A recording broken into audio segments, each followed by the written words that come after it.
বাতৰিলৈ স্বাগতম জনাইছো আৰু এই মুহূৰ্তত এটা ব্ৰেকিং নিউজ লৈ আহিছো অসম ৰক্ষাৰ স্বাৰ্থত কোনো বাংলাদেশী মিয়াৰ হাতত কোনো অসমীয়াই নিজক আত্মসমৰ্পণ নকৰে এতিয়া বহুত হল কিন্তু এতিয়া আৰু নহব কোনো কাৰণত অচিনাকি লোকৰ হাতত অসমৰ ভূমি এৰি দিয়া নহব মুখ্যমন্ত্ৰী ডক্টৰ হিমন্ত বিশ্ব শৰ্মাই আজি পুনৰ এটা ডাঙৰ মন্তব্য কৰিছে মিয়াক হকিয়নি দি মুখ্যমন্ত্ৰী গৰাকী আজি শংকৰদেৱ সংঘৰ দ্বিতীয় দিনৰ কাৰ্যসূচীত শংকৰ সংঘৰ দ্বিতীয় দিনৰ কাৰ্যসূচীত অংশগ্ৰহণ কৰিছিল মুখ্যমন্ত্ৰী গৰাকী আৰু তাৰ পিছতে ইয়া ডাঙৰ মন্তব্য কৰিছে মিয়াক হকিয়নি দি যে যি সময়ত শ্ৰীমন্ত শংকৰদেৱৰ জন্মস্থানতে সংখ্যালঘু হৈ পৰিছে হিন্দু লোকসকল আৰু এতিয়া প্ৰতিগৰাকী সংখ্যালঘু হোৱা হিন্দুৱে নিজৰ এখন যুঁজ কৰিব লাগিব এনেধৰণে মুখ্যমন্ত্ৰী ডক্টৰ হিমন্ত বিশ্ব শৰ্মাই হকিয়নি প্ৰদান কৰিছে এতিয়া অচিনাকি লোকলৈ লৈছে এই মুহূৰ্তত টাইম 8 বিগ ব্ৰেকিং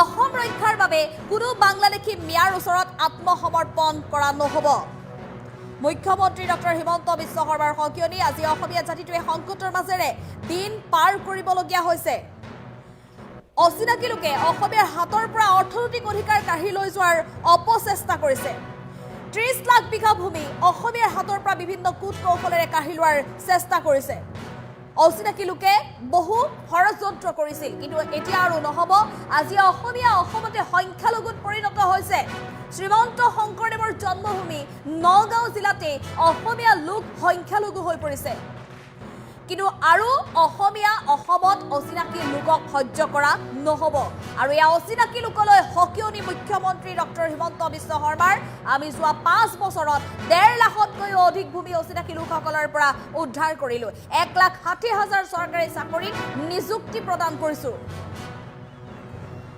92% নিযুক্তি কেৱল অসমীয়া আৰু অসমবাসীৰ বাবে সুৰক্ষিত কৰিলো অসম চৰকাৰ ভিতৰ চৰাত অসমীয়া মন প্ৰবাহিত কৰিবলৈ সক্ষম হৈছো মুখ্যমন্ত্ৰী ডক্টৰ হিমন্ত বিশ্ব শৰ্মাই ডাঙৰ মন্তব্য কৰিছে বিষয়া কৰ্মচাৰী চৰকাৰ যি ইকোসিস্টেম আজি আমি অসমীয়াৰ গৌৰৱেৰে উজ্জীৱিত কৰিছো শ্ৰীমন্ত শংকৰদেৱ সংঘৰ অধিৱেশনত এই বৃহৎ মন্তব্য মুখ্যমন্ত্ৰী ডক্টৰ হিমন্ত বিশ্ব শৰ্মাৰ আজি যেহেতু মুখ্যমন্ত্ৰী গৰাকী উপস্থিত হৈছিল শ্ৰীমন্ত শংকৰদেৱ সংঘৰ 95 সংখ্যক বাৰ্ষিক অধিৱেশনত মুখ্যমন্ত্ৰী গৰাকী আজি শ্ৰীমন্ত শংকৰদেৱ সংঘৰ বাৰ্ষিক অধিৱেশনত উপস্থিত থকাৰ পিছতে মুখ্যমন্ত্ৰী গৰাকীৰ ভাষণত আৰু অধিৱেশনস্থলীৰ পৰাই মিয়াক হকিয়নি প্ৰদান কৰিছে অচিনাকি লোকক হকিয়নি প্ৰদান কৰিছে বহু পূৰ্বতে অসমীয়াৰ হাতৰ পৰা অচিনাকি লোকে বহু মাটি দখল কৰিছিল কিন্তু এতিয়া নহব এতিয়া অসমীয়াই কোনো কাৰণত সহ্য নকৰে অসম ৰক্ষাৰ বাবে কোনো বাংলাদেশী মিয়াৰ ওচৰত আত্মসমৰ্পণ কৰা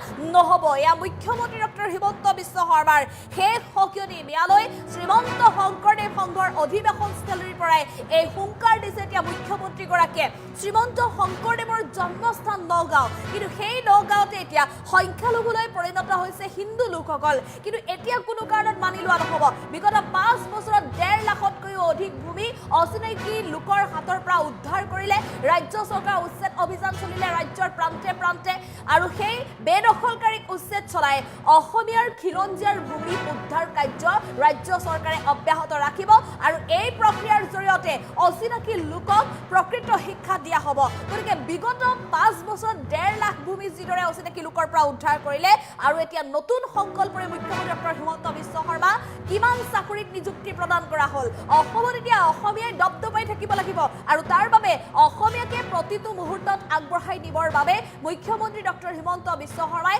সকলো পৰিৱৰ্তন কৰিলে সকলো সলনি কৰিলে এই কথা স্পষ্ট ৰূপত আজি মুখ্যমন্ত্ৰীগৰাকীয়ে উল্লেখ কৰিছে শংকৰ সংঘৰ অধিৱেশনস্থলীৰ পৰাই আৰু তাৰ পিছতে মিয়াক হকিয়নি দি কৰিছে এয়া ডাঙৰ মন্তব্য অসম ৰক্ষাৰ বাবে কোনো বাংলাদেশী মিয়াৰ ওচৰত আত্মসমৰ্পণ কৰা নহব বুলি হুংকাৰ প্ৰদান কৰিছে মুখ্যমন্ত্ৰী ডক্টৰ হিমন্ত বিশ্ব শৰ্মাই 30 লাখ বিঘা ভূমি অসমীয়াৰ হাতৰ পৰা বিভিন্ন কূট কৌশলেৰে কাঢ়ি লোৱাৰ চেষ্টা কৰিছে বহুবাৰ কৰিলে আৰু এতিয়া কিন্তু কোনো কাৰণত সহ্য কৰা নহব যি অসমীয়া অসমত সংখ্যালঘু হৈ পৰিছিল সেই অসমীয়াই পুনৰ নিজৰ স্থানত নিজৰ জন্মস্থানত নিজৰ ভেটি দৃঢ় কৰিবলৈ এতিয়া যুঁজ কৰিব আৰু তাৰ বাবে ৰাজ্য চৰকাৰে সকলো ধৰণৰ সিদ্ধান্ত গ্ৰহণ কৰিব 92% নিযুক্তি কেৱল অসমীয়া আৰু অসমবাসীৰ বাবে সুৰক্ষিত কৰিলো বুলি মুখ্যমন্ত্ৰী ডক্টৰ হিমন্ত বিশ্ব শৰ্মাই বিগত শাসনকালত বিগত সময়ছোৱাত ৰাজ্য চৰকাৰে কৰাৰ প্ৰতিটো কামৰ উদাহৰণ দাঙি ধৰি মিয়াক সকিয়নি প্ৰদান কৰিছে শংকৰ সংঘৰ অধিৱেশনস্থলীৰ পৰাই।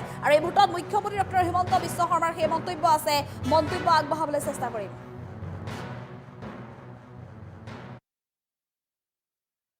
কোনোবা বাংলাদেশৰ পৰা অহা অবৈধ মিয়াৰ ওচৰত আত্মসমৰ্পণ কৰাতকৈ শ্ৰেষ্ঠ।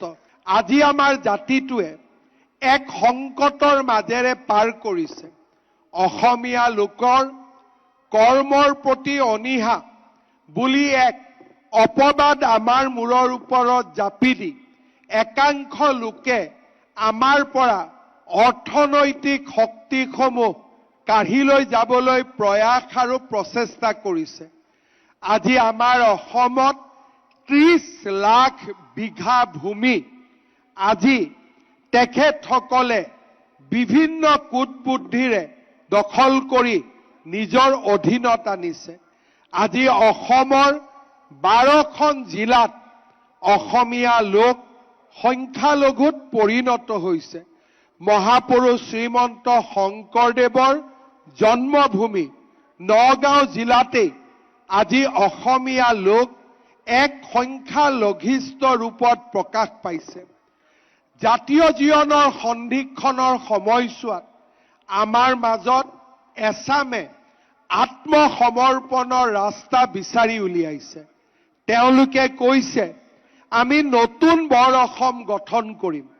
এছামে কৈছে যে অসমীয়াই এই অচিনাকি লোকসকলৰ লগতে থাকি সমন্বয়ৰ সেতু গঢ়িব লাগিব। আৰু এছামে স্পষ্টভাৱে কৈছে যে অসমীয়াই আত্মসমৰ্পণ কৰিব লাগিব।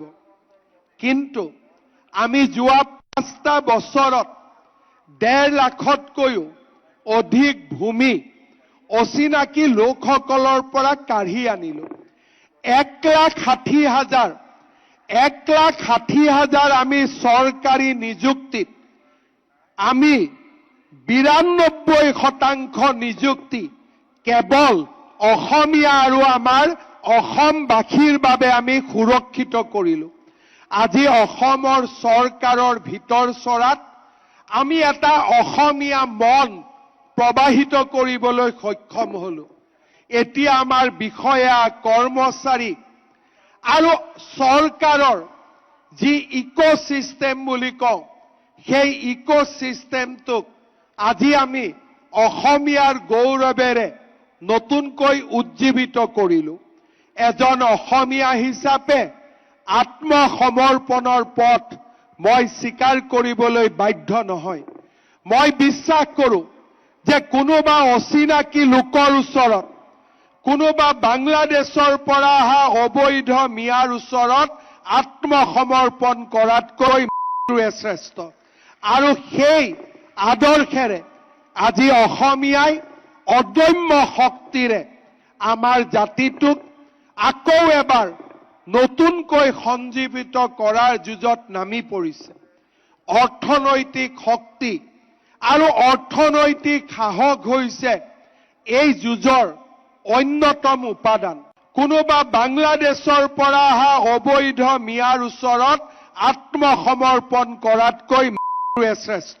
আজি আমাৰ জাতিটোৱে এক সংকটৰ মাজেৰে পাৰ কৰিছে। অসমীয়া লোকৰ কৰ্মৰ প্ৰতি অনীহা বুলি এক অপবাদ আমাৰ মূৰৰ ওপৰত জাপি দি একাংশ লোকে আমাৰ পৰা অৰ্থনৈতিক শক্তিসমূহ কাঢ়ি লৈ যাবলৈ প্ৰয়াস আৰু প্ৰচেষ্টা কৰিছে। আজি আমাৰ অসমত 30 লাখ বিঘা ভূমি আজি তেখেতসকলে বিভিন্ন কূটবুদ্ধিৰে দখল কৰি নিজৰ অধীনত আনিছে। আজি অসমৰ 12খন জিলাত অসমীয়া লোক সংখ্যালঘুত পৰিণত হৈছে। মহাপুৰুষ শ্ৰীমন্ত শংকৰদেৱৰ জন্মভূমি নগাঁও জিলাতেই আজি অসমীয়া লোক এক সংখ্যালঘিষ্ঠ ৰূপত প্ৰকাশ পাইছে।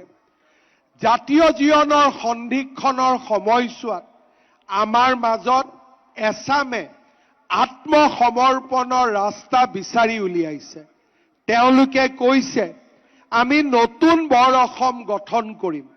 এছামে কৈছে যে অসমীয়াই এই অচিনাকি লোকসকলৰ লগতে থাকি সমন্বয়ৰ সেতু গঢ়িব লাগিব। আৰু এছামে স্পষ্টভাৱে কৈছে যে অসমীয়াই আত্মসমৰ্পণ কৰিব লাগিব। কিন্তু আমি যোৱা 5টা বছৰত 1.5 লাখতকৈও অধিক ভূমি অচিনাকি লোকসকলৰ পৰা কাঢ়ি আনিলো। 1,60,000 আমি চৰকাৰী নিযুক্তিত আমি 92% নিযুক্তি কেৱল অসমীয়া আৰু আমাৰ অসমবাসীৰ বাবে আমি সুৰক্ষিত কৰিলো। আজি অসমৰ চৰকাৰৰ ভিতৰচৰাত আমি এটা অসমীয়া মন প্ৰবাহিত কৰিবলৈ সক্ষম হলো। এতিয়া আমাৰ বিষয়া কৰ্মচাৰী আৰু চৰকাৰৰ যি ইকোচিষ্টেম বুলি কওঁ সেই ইকোচিষ্টেমটোক আজি আমি অসমীয়াৰ গৌৰৱেৰে নতুনকৈ উজ্জীৱিত কৰিলো।